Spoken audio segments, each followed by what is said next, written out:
নমস্কাৰ মৰমৰ ছাত্ৰ ছাত্ৰীসকল আজিৰ ভিডিঅ'টোত ক্লাছ 6ৰ বিজ্ঞান বিষয়ৰ যেটো 10 নম্বৰ চেপ্টাৰ আছে মোশন এণ্ড মেজাৰমেণ্ট অফ ডিষ্টেন্সেছ গতি আৰু দূৰত্বৰ জোখমাখ এই চেপ্টাৰটোৰ যিবোৰ প্ৰশ্ন আছে সেই প্ৰশ্নসমূহৰ উত্তৰবোৰ আলোচনা কৰা হ'ব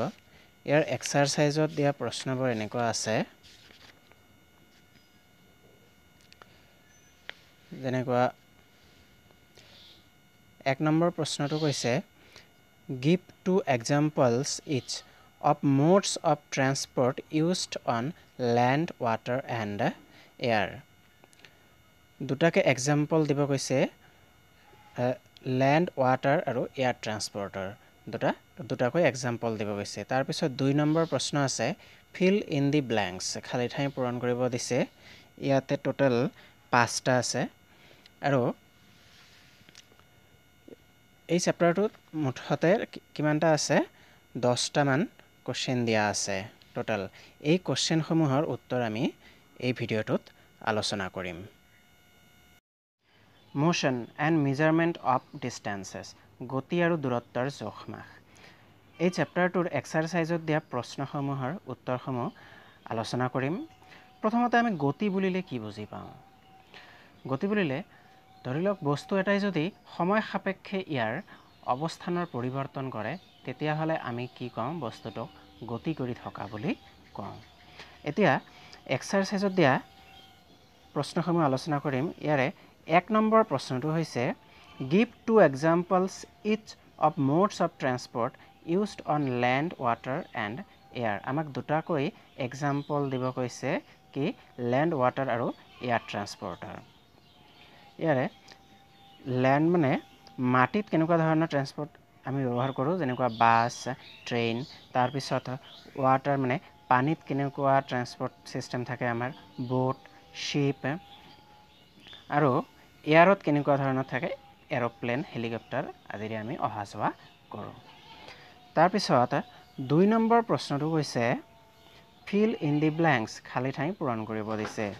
ইয়াৰে 1 নম্বৰটো কৈছে 1 meter is dash centimeter মানে 1 meter কিমান সেন্টিমিটাৰ আমি জানো 100 সেন্টিমিটাৰে কি হয় 1 মিটাৰ হয় তেতিয়া হলে ইয়াৰ উত্তৰ হ'ব 1 meter is 100 সেন্টিমিটাৰ তাৰ পিছত 2 নম্বৰ প্ৰশ্নটো হৈছে 5 kilometer is dash meter মানে 5 কিলোমিটাৰ সমান সমান কিমান মিটাৰ হয় আমি জানো 1 কিলোমিটাৰ সমান সমান 1000 মিটাৰ তো ইয়াত 5 কিলোমিটাৰছ বুলি কৈছে কি হ'ব 5000 মিটাৰ হ'ব উত্তৰ আৰু 3 নম্বৰটো কৈছে motion of a child on a swing is dash তো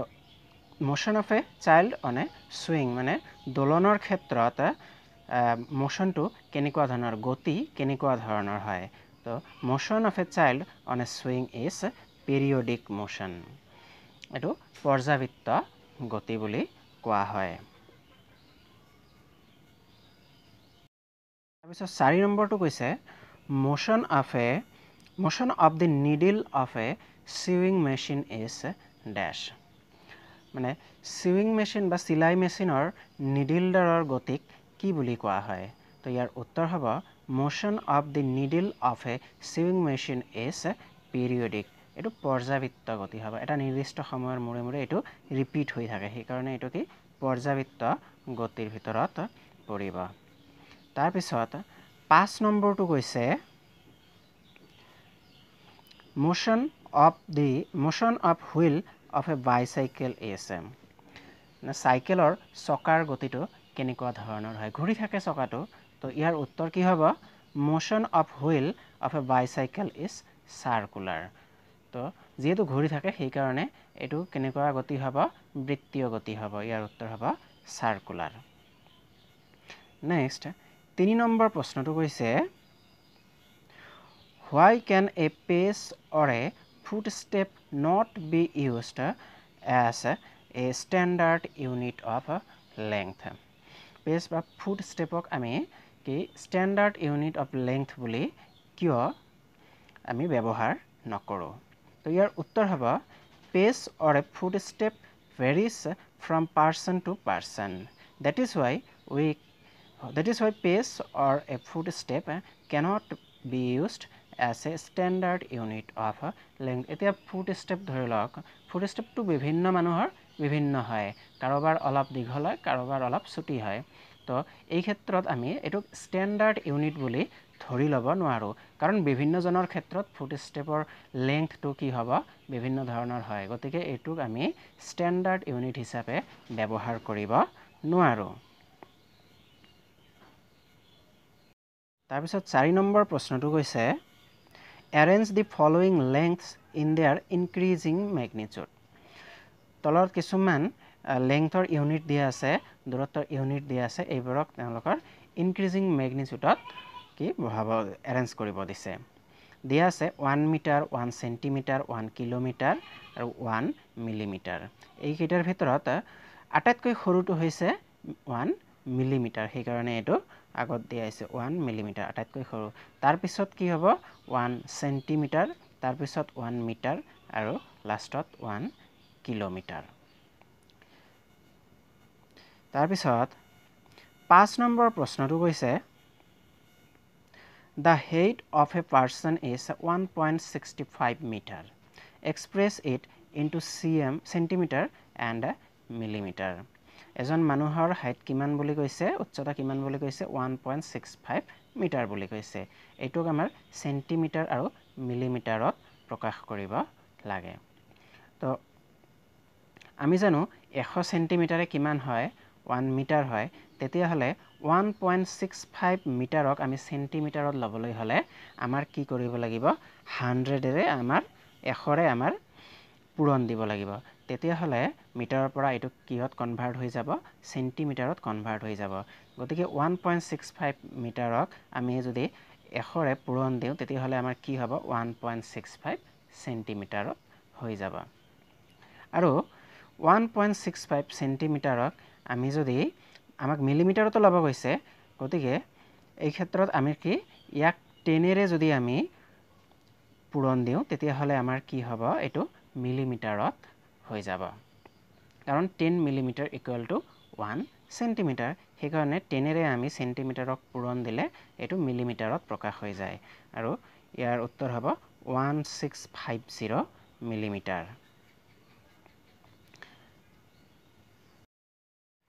নেক্সট 6 নম্বৰ প্ৰশ্নটো কৈছে The distance between Radha's home and her school is 3250 meter. Express this distance into kilometer. কি কৈছে ৰাধাৰ ঘৰ আৰু স্কুলৰ মাজৰ দূৰত্ব কিমান 3250 metre 3250 metre. Express this distance into kilometer. এইটো মিটাৰত দিয়া আছে, এই ডিষ্টেঞ্চটোক আমাৰ কি কিলোমিটাৰত ল'ব লাগে। আমি কি জানো 1000 মিটাৰ সমান সমান কিমান 1 কিলোমিটাৰ। তো এই ক্ষেত্ৰত ইয়াক আমাক মিটাৰত দিয়া আছে, ইয়াক কিলোমিটাৰত ল'বলৈ হ'লে এই মিটাৰত দিয়া মানটোক 1000ৰে আমাৰ কি কৰিব লাগিব ডিভাইড কৰিব লাগিব, আৰু ডিভাইড কৰিলে আমি কি পাওঁ 3.25 কিলোমিটাৰ। গতিকে 3250 মিটাৰত কিমান কিলোমিটাৰ 3.25 কিলোমিটাৰ। তাৰপিছত 7 নম্বৰ প্ৰশ্নটো কৈছে While measuring the length of a knitting needle, the reading of the scale at one end is 3 centimeter and at the other end is 33.1 centimeter. What is the length of the needle? এটা পইণ্টত কিমান centimetre আছে 3 centimetre আছে, আৰু আন এটা এণ্ডত কিমান centimetre দিয়া আছে 33.1 চেণ্টিমিটাৰ দিয়া আছে। তো ইয়াৰ মাজৰখিনিয়ে হ'ব কি নিডিলটোৰ লেংথ। তো আমি 33.1 চেণ্টিমিটাৰৰ পৰা যদি আমি 3 চেণ্টিমিটাৰ বাদ দিওঁ মাইনাছ কৰোঁ, তেতিয়াহ'লে আমাৰ নিডিলডালৰ লেংথটো ওলাই পৰিব। তো ইয়াৰ উত্তৰ হ'ব দি লেংথ অফ দি নিডিল সমান সমান কি 33.1ৰ পৰা 3 যদি চেণ্টিমিটাৰ আমি বাদ দিওঁ আমাৰ কিমান থাকে 30.1 চেণ্টিমিটাৰ। তো নিডিলডালৰ লেংথ কিমান হ'ব 30.1 চেণ্টিমিটাৰ। তাৰপিছত 8 নম্বৰ প্ৰশ্নটো হৈছে Write the similarities and differences between the motion of a bicycle and a ceiling fan that has been switched on. আমাক similarities আৰু difference ক'ব দিছে কি এখন bicycle আৰু switch on থকা এটা ceiling fanৰ মাজৰ এই দুটাৰ গতিৰ মাজত কি ধৰণৰ মিল আৰু অমিল আছে হেতুকে আমাক ক'ব দিছে তো ইয়াৰ উত্তৰ হ'ব similarities খিনি প্ৰথমতে লিখি পাওঁ যে the wheel of a bicycle and the blades of a fan show circular motion. ফেনৰ যিবিলাক পাখা আছে এইবোৰ কি ঘূৰি থাকে সাৰ্কুলাৰ মোশনত থাকে ঠিক তেনেকৈ বাইসাইকেলৰ চকাটো কি থাকে সাৰ্কুলাৰ মোশন ঘূৰি থাকে তো এই দুটা হল ইহঁতৰ মিল ইহঁতৰ গতিৰ মিল আৰু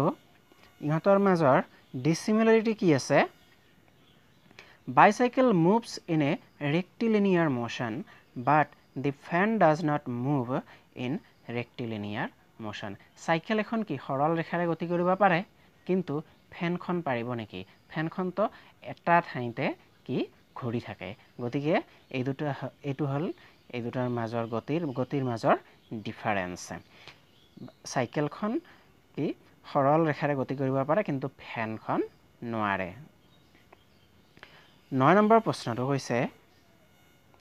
Why could you not use an elastic measuring tape to measure distance? What would be some of the problems you would meet in telling someone about a distance you measured with an elastic tape? আমি elastic tapeৰ দ্বাৰা আমি দূৰত্ব কিয় জুখিব নোৱাৰো elastic মানে জোৰে টানিলে দীঘল হয় আকৌ এৰি দিলে আগৰ অৱস্থা পায় তো তেনেকুৱা এখন টেপৰ সহায়ত আমি কিয় দূৰত্ব ভালকে জুখিব নোৱাৰো আৰু তেনেকুৱা দূৰত্ব জুখিলে আমাৰ কেনেকুৱা ধৰণৰ প্ৰবলেমবোৰ হ'ব পাৰে তো ইয়াৰ উত্তৰ হ'ব An elastic measuring tape gives incorrect length of the distance. এই ইলাষ্টিক টেপে আমাক সঠিক উত্তৰটো দিব নোৱাৰিব সঠিক ডিসটেন্সটো